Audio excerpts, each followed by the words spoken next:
Hello, my name is David Auerbach. I'm the Managing Director of Armada ETF Advisors. We're the sub-advisor to the Home Appreciation US REIT ETF. The ticker of that is HAUS, H-A-U-S. I'm honored to be joined by Mark Decker, the CEO of Centerspace, ticker CSR, which happens to be one of the constituents of HAUS. So Mark, thanks for joining me today. Yeah, thanks for having me. I'm glad to be here. Great to be in Minneapolis. Great to be in the office. So this is really cool. Got a bunch of questions here, as you can see. We're going to basically what I call do softball. We're here to educate all investors about REITs, residential REITs, and about the why of the industry. And who knows it better than the big man himself? So let's start it off. Lots of people, but thank you. Let's start it off. Tell us about Centerspace, including the types of apartments that you guys own, the markets that you're invested in, maybe what you're developing, and the why you've chosen this focus. Sure. So we have just under 15,000 homes throughout the Midwest and Mountain West. Our two largest markets are Minneapolis and Denver, and then we have some secondary market exposure in similar type markets. So largest market is the Twin Cities, Minneapolis and St. Paul, and then we're in Rochester, which is a great kind of eds and meds market where the Mayo Clinic is based. And then we're in a town called St. Cloud, which those are each about an hour to an hour and a half north and south of the Twin Cities. And then we're in the Dakotas and Montana. So that will be what we would call our other Midwest and Mountain West exposure. And within that, we have most of our homes are what I would call widely attainable. Some people would call it workforce. Some people would call it B. You know, there's a lot of, it's sort of like hedge fund. People use a lot of different, people use words that mean different things to different people. But generally speaking, if you have a 24-hour concierge or if you're filling out government paperwork for help with your rent, you probably don't live in one of our apartments. We're kind of down the middle of the fairway. You know, like as I said, broadly attainable housing. Our average rents today are in the $1,300 range, $1,350. And you mentioned you say you called it a B. So what would that be? Since I'm sitting here in Minneapolis, many people have told me that A-B supply is something that's within the past 20 years. What would that be different compared to someplace like, let's say I'm from Dallas, so Dallas or New York or some of these other bigger markets? Sure. So when I think, again, it means a lot of different things to a lot of different people. When I think of B, sort of like modern grade inflation, I mean, you know, a little bit better than average. And so here in the Twin Cities, the average rents, if you just looked at the whole market, average rents would be in the $1,500 range. Our portfolio here is actually a little bit better than that on average, but it's a bit of a barbell. So we have a fair amount of newer product. About 2/3 of our homes and or NOI are newer, so-called built post 2010. With rents that are, you know, $1,800 to $5,600 a month, and then 2/3 would be really what I would call workforce housing. So if the average rent's $1,500, we're in the $1,200 to $1,300 range. Okay. And again, I'm using an average. I mean, that is the average rent. That includes 2 beds, 3 beds. Most apartments are 1 or 2 bed. Okay. That's good. So for many people, longtime REITsters like myself, Centerspace used to be known as iREIT, the old Investors Real Estate. You guys rebranded in December of 2020, if I recall. Maybe tell us what prompted that change and how have you guys, what's the evolution been like since December of 2020? Yeah, well, you kind of hit the nail on the head in your question because you called it both Investors Real Estate Trust and iREIT in the same question. And when I got to the company, which was the fall of 2016, if I had sent an email to the top 12 people in the company, I would have gotten 12 different email trailers. So one would say Investors Real Estate Trust, a North Dakota limited liability, and the other would say iREIT and have the NYSE ticker. And I mean, it seems sort of silly to say out loud, but one sort of fundamental principle about getting people on the same page is to be able to name it. And I would say, you know, it's really for our team. So, you know, as we were trying to attract people to the company, you know, they'd say, well, what is iREIT? It's Investors Real Estate Trust, are 4 words that all mean something. They don't really mean something together. I always joke, it's like the bank, you know, when you go to the bank and it's like First Security Republic Amalgamated Financial Trust. Like, that doesn't mean anything to me. or most other people, and IRET was very similar.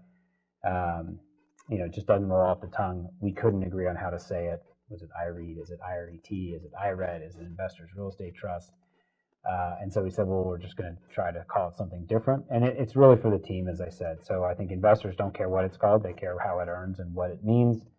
Our customers don't really live at Centerspace. They live at their community, in their apartment. But it means a lot to the team to be able to say, I work at Centerspace, and be able to say it and spell it. And so that was really what it was all about. You have the shoes to show for That's it. right. Well. So one unique thing about Centerspace, one of my favorite things about you guys is what I call your unique tenant or unit renovation program. Can you maybe talk to the average investor about that unit renovation program? Yeah, sure. I think I probably wouldn't call it unique because I think it's what most good owners do. But we are, as you know, there's a couple of other small cap apartment companies, and we all have various levels of emphasis, but all do the same thing, which is make sure that we have product that we think is most attractive to the customer and can therefore have the best pricing power. So really, at the end of the day, it's about meeting a customer need, and particularly post-COVID, people always want nice stuff. They want, newer is almost always better. From an operating perspective, it usually is as well, because we can drive some efficiencies and less work orders and things like that. But really what it's about is about taking spaces that have some age to them and spiffing them up. So that could be whole apartment renovation. You touch every surface. It could be you target areas that are particularly valuable, kitchens and baths. And really, it could be that you put in a USB port in a new building that was built before they had that, and that's just something that helps you compete. So, it can really run the gamut from a $100 thing to a $20,000 thing. We've also done new clubhouses or added clubhouses. So it's really all about trying to maximize the opportunity for someone to want to live there and stay there. What else are residents asking for in a post-COVID world? Great question. I think everyone in the last 2 years realized how much you can do on your phone without talking to humans. And I think the millennials get maligned a lot for not wanting to talk to people. But in truth, I don't really want to talk to people about simple things. If you can do it on your phone and it's easy, that's better. So I would say anything that you can do that's tech-oriented that helps drive the experience and kind of make it easy. When there's a commercial where you're like, that was easy. Easy button. We are trying to find as many easy buttons as we can, and it often is the case that the thing is simple but not easy. It's a simple concept. Why can't I just do this to get that? And then working it through all of our systems is not as easy often as we'd like. But I would say people want more tech and more ability to drive their experience as opposed to, well, you can only come to our office in these hours. So we're seeing that a lot in leasing. We're seeing that a lot in maintenance. We made a number of videos and things like that. Here's how to change your air filter. Here's how to replace your flapper. Because some people didn't want us to come into their home, which makes total sense to me. So I would say that's the biggest, it's not really a change, it's an acceleration, because that wasn't the case that people wanted to do things the hard way before. Just that was the only way you did it, because we hadn't gotten that thoughtful about how to make it easy for people. So I think we'll continue to see that. I think that is a possible advantage for larger organizations, and I would say we're really a medium or small size organization in the context of the public markets. In the context of private markets, we're a reasonably sized organization, and I would say we do expend a lot of effort thinking about customer experience, thinking about tech investment in a way that you and I might not if we just had one asset with a loan and we were just trying to maximize cash flow and tax deferred income or what have you. Speaking of tech, am I able to rent an apartment through an app on, can I go to Centerspace and rent an apartment without ever having to interact with somebody? You can, yeah. That's amazing. Many people choose not to, but we have the number of showings that we have that originate without someone coming there. It's sort of like buying a car. It used to be the case, I think you'd go to a car lot and you'd say, oh, I want a 4-door car. And they'd say, oh, we have all these things. No one does that anymore. They do their research and they're like, I want that car or one of those cars.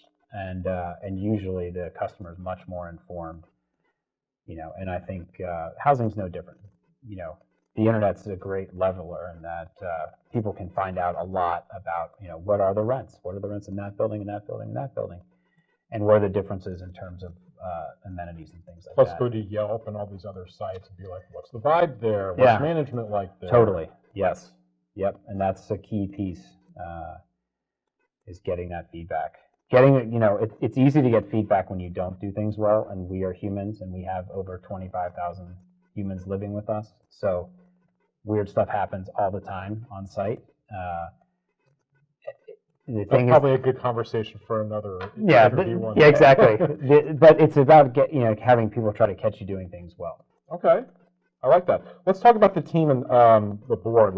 Discuss the importance of having a good, highly qualified, experienced board of directors that's been assembled. Yeah, well, we do have a great board. It's something we have been, we received accolades from Institutional Shareholder Services, ISS, and others. But listen, I think it's absolutely essential to have different points of view. And so when we talk about diversity in the boardroom setting, we mean experience, we mean work experience, social experience, et cetera. So we have been very focused on that. We have we have 8 board members, so it's myself and 7 independents. Of those independents, we have 3 what I call with love REIT nerds. I would be the 4th REIT nerd. Former CFO of Essex, Mike Dance, Jeff Kyra, who was at AEW on the buy side, and then John Schissel, who was a banker and then was an executive at a couple of public companies, and now is an executive at a private office company. So those folks bring capital allocation, real estate, public capital markets kind of expertise, and then we have several other folks who are outside of the real estate industry, which has been fantastic. A woman named Linda Hall, who was an executive in the healthcare business. She's probably most known for Minute Clinic, which was a business she took from kind of pre-profits to a large sale. So she brings, she's very human capital focused. And very governance focused. I would say a lot of our strides in governance really under her leadership. She joined the board probably 10 or 11 years ago. And then we have some good tech expertise, some great consumer expertise. So Buffalo Wild Wings, multiple term private equity backed CEO in the tech space. That's Emily Green. Mary Twynham was Buffalo Wild Wings CFO from 5 stores and 7 million revs to multi-billion-dollar public company. And then our latest ad has been fantastic. Rodney Jones-Tyson, who is the Chief Human Resource Officer for Baird, which Baird's a financial services firm, top 100 place to work for since 2004. And Rodney's got a lot of great experience, but what we love most about him is he's their Chief Human Resource Officer, which, people is kind of how we win, and he's got tons of expertise there. So, has he taken to Milwaukee for some good brats? He is a Chicago guy, although he gets to Milwaukee a lot. But yes, we've been to Brewtown for some cased meat. Let's talk about the management team. Besides yourself, talk about the importance of having a long tenured management team, especially for in the REIT industry. How can all investors benefit from having such a long tenured team in place? Yeah, it's funny you say that. I mean, relative to some of the larger cap companies, we're relatively new kids on the block, but within our team, we have had really good tenure. Everyone's worked together. We did just, John Kirchman, our CFO, did just step off, and we had a new CFO, Bhairav Patel, join us. So he's the sort of newbie. But listen, everyone who's here really came here to kind of move the needle. The origin of this company was it was a diversified company. So when I got here, half of our I don't know if we would have qualified for house. Half of our NOI came from the healthcare space, and half of it was multi, and of that, most of it was North Dakota. So 40% of our NOI was North Dakota, and we were 100% secured borrower. So very different company, not particularly focused, so to speak, on customer experience and just general housing operations. So if you joined here over the last few years, it's because you really could see what we wanted to build, which was a great housing company, and everyone here is really committed to kind of moving the needle. So that, I think, is what drew them here, and that's what's kept people around. But I think it's really important. I mean, having stability there is essential because it allows you to focus on the things you want to focus on instead of the thing you weren't planning on working on. That's great. Love this. All right, so let's talk about where we're at in the market right now. It's July 11th, 7/11 for all you fun crafts players. And Slurpee lovers. And we'll get us free Slurpee. Wall Street community's got 4 buys, 4 holds on the stock. Price targets range from, let's say, 82 to 105. Seems like you're pretty well received by the community right now. You know, the preferred, the 6 and 5/8 preferreds trading in a 3% 10-year environment. You know, what's your thoughts right now, I guess, on the stock, on the preferred? Maybe what are analysts missing about Centerspace? Yeah, so I candidly don't think a lot about the price targets, and I don't think the buy side's particularly zeroed in on price targets. What I really think about when I think about sell side analysts is, do they understand the company and are they asking the right questions? And you know, our goal is to be super transparent, and we put a ton of financial information out there. And so we want them to understand the business. I feel like we're very fortunate, one, that anyone on the sell side wants to take time to write on our company because it's a lot of work. And they do really understand the story, I think, pretty well. What I think the market is possibly under-loving, or I don't know if they're missing it. You know, we're not in the Southeast, and the Southeast is on fuego right now. So, you know, we have a great business. We've demonstrated real resilience throughout COVID and everything. We were one of 3 public housing companies, at least in the apartment space, to grow same-store NOI in 2020. So most can't say that.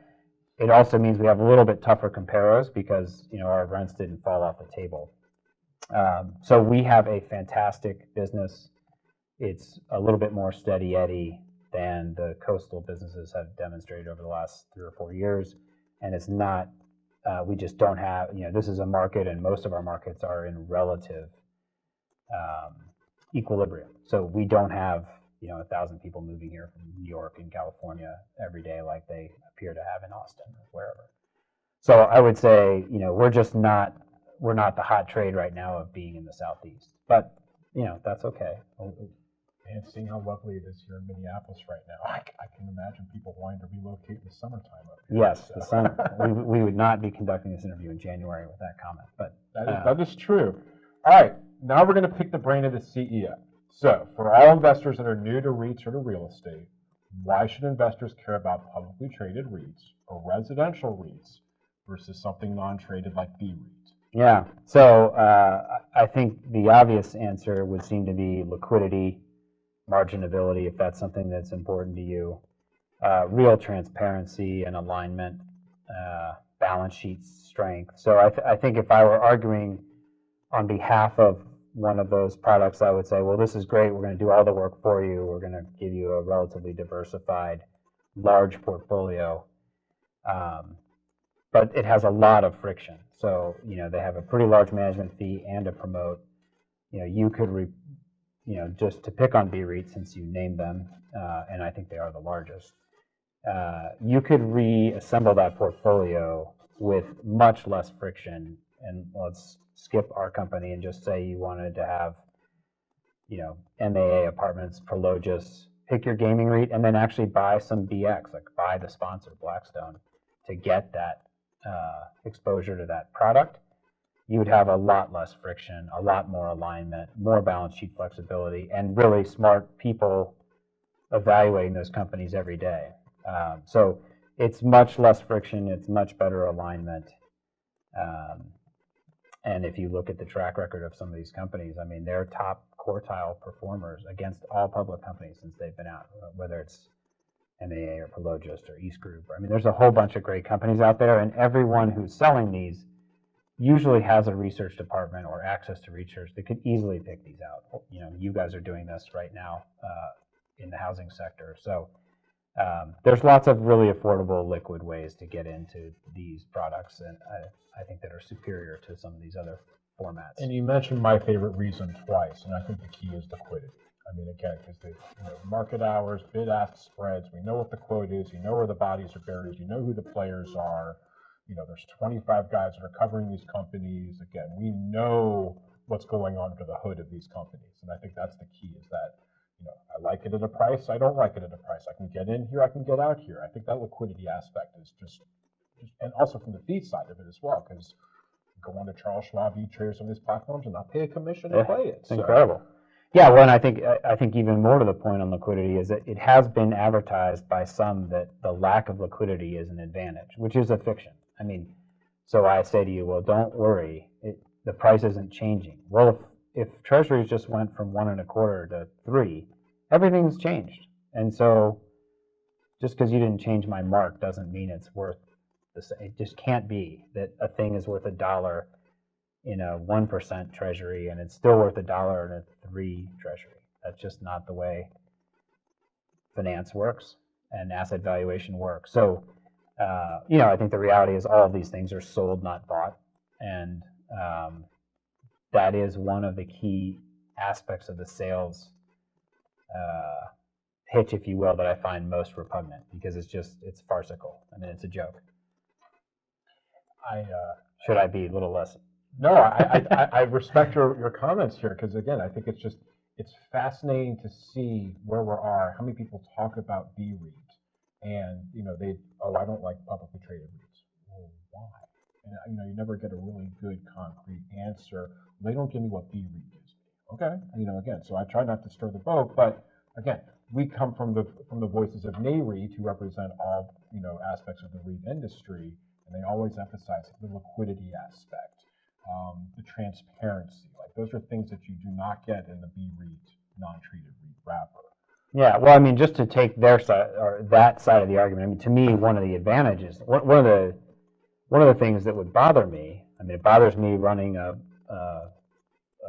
public apartment REIT is, and again, let's continue to pick on MAA or use MAA, which has been around for a long time, multiple cycles since the mid 90s, and it is the best performing multi-name today. It's kind of, depending on when you are in time, it's really a dog race between MAA and Essex, both wonderful companies.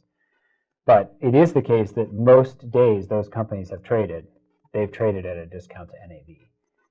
So the one thing that you could say, I think that is advantageous and possibly attractive, is you're always trading at NAV. Now, you can only trade 2% provided there's not a line. So there are some real qualifiers on how liquid you could be. But it would be frustrating, or it is frustrating to think you're selling the business at a discount to NAV. Now, on the flip, you get to buy it probably at a discount as well.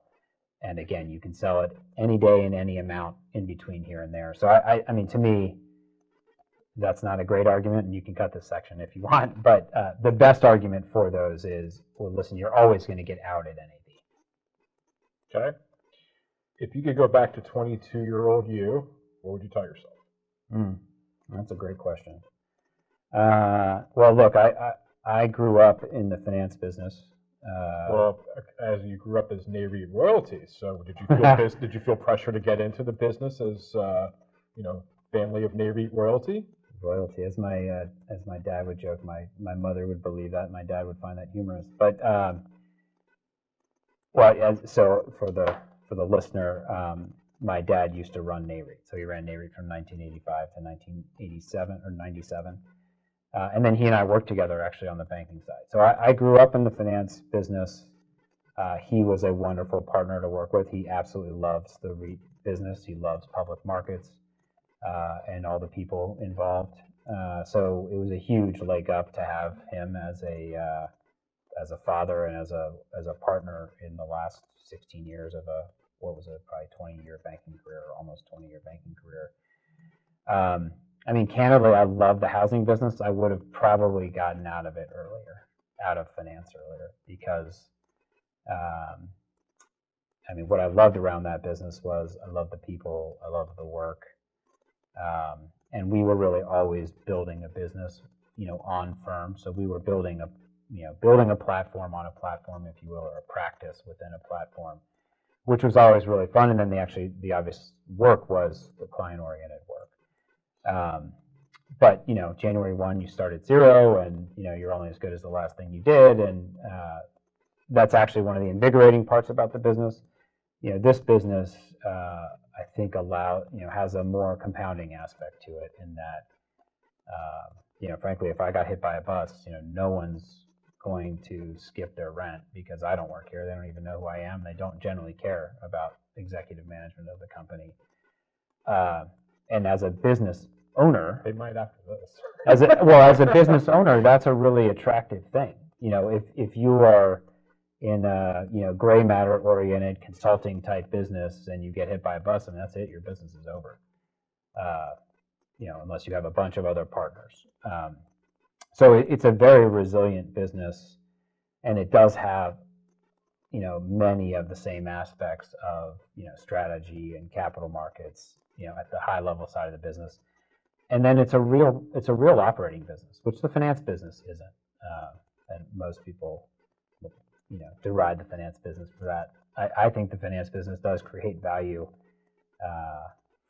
for business, but this is a real operating business where we actually have a customer who we can identify. We have lots of them, and I love that piece of it. It's much more sort of people and process intensive than working at an investment bank. What advice would you give to a 22-year-old graduate today? I was just at a party yesterday with a young college graduate. Don't get out there and find out what you like, and as importantly, find out what you don't like. I do feel like a lot of young professionals today, or about to enter the workforce professionals, are very afraid of being wrong. And I would say, particularly in this job environment. My goodness, it's so good right now. Don't be afraid of figuring out what you don't like. Knowing what you don't want to do is actually really valuable. My grandmother used to tell me when I was a child, 7, 8, 9 years old, when you grow up, figure out what you want to do, because you're going to be doing whatever that is for the next 30, 40, 50 years. If you don't get excited when that alarm bell goes off every single morning, you better find something else to do. And so, I was taught that from a very, very young age.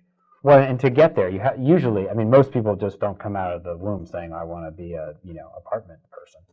You gotta figure it out and experiment. I'm gonna plead the fifth on that one, since I knew from about 5 years old I wanted to be on Wall Street because of Warren Buffett. So you're the exception. I'm a nerd like you when it comes to that stuff. Yeah. How about, what's the one lesson that you've learned as CEO that all investors could benefit from? Oh man, that's a really good question. That is reasonably difficult. One lesson I've learned that I think just to stay curious, and I read a lot. I about things that are outside my business, and I think staying curious is really important, and I think leads to the best results. Asking questions, trying to figure out how things. So you're trying to figure out how to incorporate crypto into apartment rents now? Is that your next thing? Blockchain for the apartments? I have been arguing for years that we should say that we're considering taking crypto, which was was good for 5 to 50 multiple turns 2 or 3 years ago. Too late to play that card? Yeah, I think it's probably too late. All right, I'm wearing my little Magic 8-Ball socks here today. Okay. So let's look in the Magic 8-Ball. What does the typical apartment look like 20 years from today for that next generation of tenants? Yeah, I think one of the most interesting things that's happened in the housing business is, I'll say, the institutionalization of single-family rentals. And if you landed from space and you looked at the way real estate is held, I would say both publicly and privately, I think you'll see you'd wonder why it is exactly organized the way it is. And I think the reason is because of Fannie Freddie, because of capital markets. But if you just look at the skills that you need to run a good single family rental business and a housing business and maybe even a home building business, they're very similar.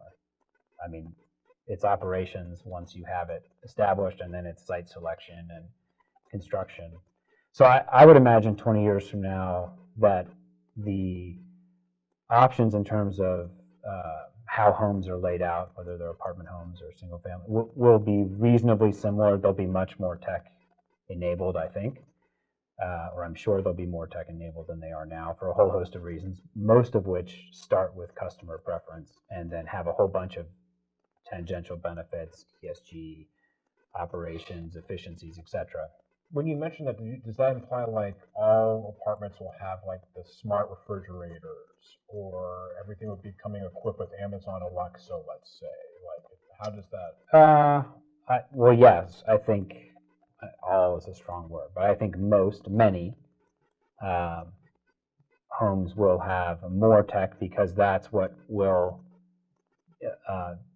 be most attractive and have the best pricing power. So I can imagine there's a lot of private owners that aren't going to tech enable their buildings.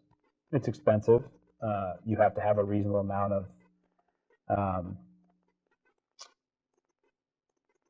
back office. So, you may lose staff at the site, but you probably gain staff that runs some of these different tech things. And maybe they don't have to work for you. But in any case, I think to answer your question, the actual format of the housing, I don't think will change a ton. I mean, people will still want nice bathrooms and nice kitchens and good space. I think will continue to sort of harmonize around what is the best set of amenities. And, I think if you talk to a developer versus an owner about what is the best amenity set, you get a very different answer, because the things that sort of help sell a lease up and then the things that your residents actually use are not always the same. And if you just ask me, I'd say I'd love to have a really well located business like across from a park where the amenity was the location and we didn't have to worry about golf simulators and dog walks and pools, and all of these things get relatively low usage and cost a lot of money and are also really good opportunities to disappoint your customer. So the golf simulator is not a popular feature? Is that what you're saying? Well, I think my guess is if you looked at the amount of treasure expended on golf simulators versus usage, it's asymmetrically bad. But I don't know, because I'm not a developer, and I'm not confident that we have any buildings with golf simulators in them. If you're looking to get rid of any of those, I can tell you. Yeah. One. How about, let's go back to that crystal ball. What does the company look like 20 years from now? Yeah, that's a great question. No idea. I mean, hopefully, I would say most principally, we will continue to be focused on growing earnings and ideally be in different geographies. So if you said, what would I like it to look like? We'd be in 9 to 12 geographies, a lot like Minneapolis or Denver, that have large, thriving business communities, lots of natural amenities and reasons to live there, cultural gravitas, and so people want to live there, and we're providing good homes to those folks, and we have scale in those. And who knows what human capital versus tech looks like in 20 years, but it's been our experience, and I imagine this would continue to be the case, that you will need people to run these communities, and having critical mass in less markets in our mind is more desirable than having things sort of scattered all over the place. So we would be concentrated in 9 to 12 markets, and we would be leader in the pack for customer experience, and demonstrated continued earnings growth, and a really strong balance sheet. That would be nirvana. July 11th, 2022, mark this date. 20 years from now, we're going to come back and replay this. We're going to see if. Well, it'll be interesting to see if we're even here. I mean, who knows? BREIT probably owns everything. They're either going to be the last man standing as the smartest man in the room, or else we've got the biggest commercial real estate collapse. Well, we can be sure it'll be different. That's for sure. One thing that you consistently repeated throughout this interview is the word technology. Technology, technology. We know that technology plays a role in managing expenses. How much more is there potentially upside to the margins, and how much can technology really play into this? Yeah, so I mean, we are coming out of a period where everything was rolling our way in terms of margin expansion. That's a residential comment and a general business comment. So regulation, taxation, supply chain, peace, immigration, all of those things were, let's just stay out of politics and say, 8 to 10 years ago were definitely better, I'd say 3 or 4 years ago, they were probably better. Now you have, between Larry Fink at BlackRock and Vladimir Putin and Joe Biden, 3 very significant leaders in the world in capital markets that are working against us on energy costs, and energy is in everything. And so I think, when I think about margins and expanding margins, I think we're out of the expansion business and more in the defense business. So, we're always trying to expand margins. But, any carbon-related energy input, which is almost everything, is more expensive. Regulations are more likely to go up. Taxes seem unlikely to go down. So, we're really on defense there, not offense. Technology as a mitigant for that, I think, is significant, and I think could be really meaningful. But it also takes capital, and there's a ton of experimentation in the technology in terms of property management, and most of that innovation doesn't come from multi. The sort of dirty little secret about this business is it's so good that no one thinks about making it better. And, it seems like all the good ideas in multifamily come from, it used to be the hotel business, and now it's single family rental, because these large, sophisticated folks bought all these things and are like, how are we going to make this run better? And they have gone and figured it out, and we're drafting off of them. So I'm really excited about that. I do think that the most forward-looking apartment operators and owners are more engaged in tech than they've ever been. So I think it's a real bright spot, because what it means for the customer is I think they're going to get more of what they want. What it means for our teammate is they're going to do more of the work they want. They're not going to be filling out TPS reports or what have you. They're going to be focused. If you work in the apartment business, and if you look at our engagement surveys and whatnot, what people love is it's different every day, and they really love the resident. Like, they don't, they like us, and they like filling out, making sure their variances to budget are appropriate and commenting on those and things like that. But what really gets them jumping out of the bed in the morning is they want to help the people who live there.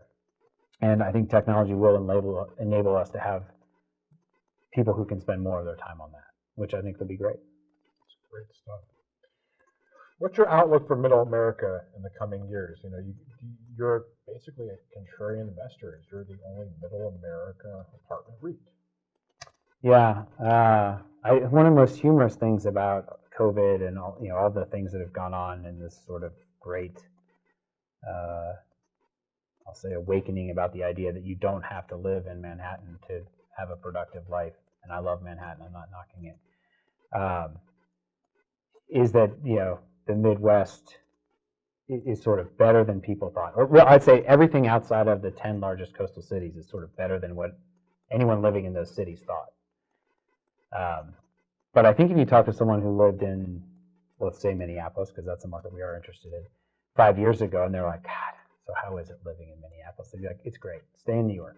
Keep your traffic. Keep your expensive private schools that you have to go. Keep all that stuff. So to me, what's happened is a bunch of people have had the opportunity to go out and see different markets, and they've said, this is pretty good. In fact, it's really good. Like, I don't have to grease, someone to get my kid into kindergarten, or, whatever it is, or sit in traffic for 50 minutes a day. So I think when you look at the Midwest, there's an economist who calls it the next great emerging market. We have rule of law, we have great infrastructure, we have lots of fresh water. There's lots of good things about the Midwest. There's lots of good things about all sorts of geographies, but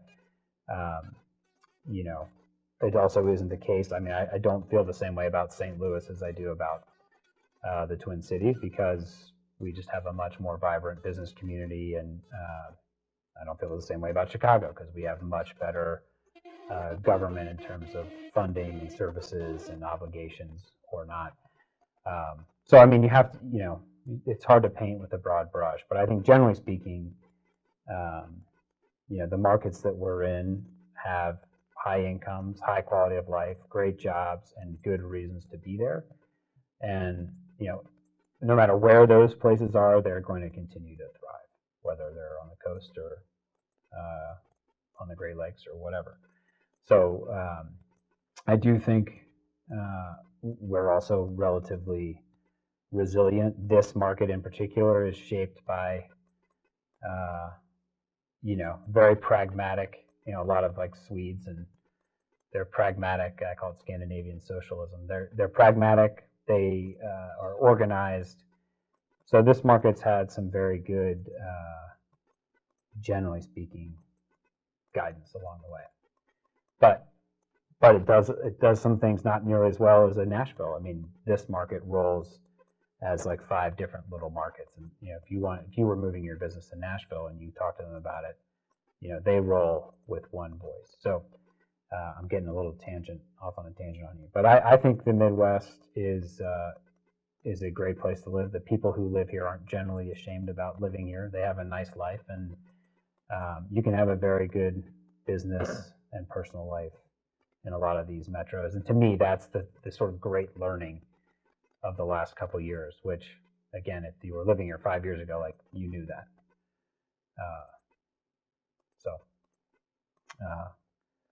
I do think it's novel. We certainly have different geography than everybody else, and I think that's an advantage. I mean, if you're going to be public and compete in essence with capital, it doesn't inure to our benefit to be the same as everybody else and smaller, because we are subscale relative to what we call the Magnificent Seven, the large cap 7 REITs, and so we have to bring something different, and I think we have to bring similarities in terms of balance sheet, transparency, governance, and things like that, and that's really what we're trying to do. Which is a perfect tie into the last question. Every CEO's favorite question that they get all the time: are there too many apartment REITs? What's your outlook on M&A and consolidation in the sector? Are there too many? I mean, so I guess by my count, I think there's 12 or 13 right now. Sounds about right. How do you count? Yeah, I mean, if I'm an investor, I want choice. So if I put my investment hat on, I'm going to say no. From my chair as operator and manager of a company, the public markets can be so great in terms of your ability to I mean, really, at the end of the day, why are we public? To access capital. And I think what's been so interesting over the last 10 years is how robust the private markets have gotten. So to me, that's the big change, right, that everyone's been talking about and writing about, is that you can have a multi-billion-dollar company that's privately funded. I mean, that market wasn't nearly as deep 10 years ago as it is today. And so the answer is, I don't know. I mean, not my place to decide. If I were sitting in your chair, I would want 25 companies and not 3. I mean, if there's 3 companies, what do I need you for? Because I can just buy the 1, 2, or 3. So I think choice is always good, and the flip of that is, it has to be a place where you continue to get good capital, available, well-priced capital. And the private markets have really given the public markets a run for the money there. But there's good creative destruction, and it ebbs and flows. So my guess is, if you looked out, again, 20 years, I didn't complete my answer. I think you'll find a company that has several of these things under one roof and is much larger, $150 billion of market cap. If you look at the housing business, it is huge. And the public representation in it is very small, much smaller than many other sectors. So I think that'll be different 20 years from now. How many companies there will be? Really interesting question. My guess is there'll always be, a handful of companies like us that are really trying to make it, a handful of companies that have made it that are trying to do well, and kind of everything in between. I think the one thing that we've come to take away here, though, is that, one thing that every single investor has in common at the end of the day is that they all go to sleep with a roof over their head. Doesn't matter if it's an apartment, single-family rental, they own a house.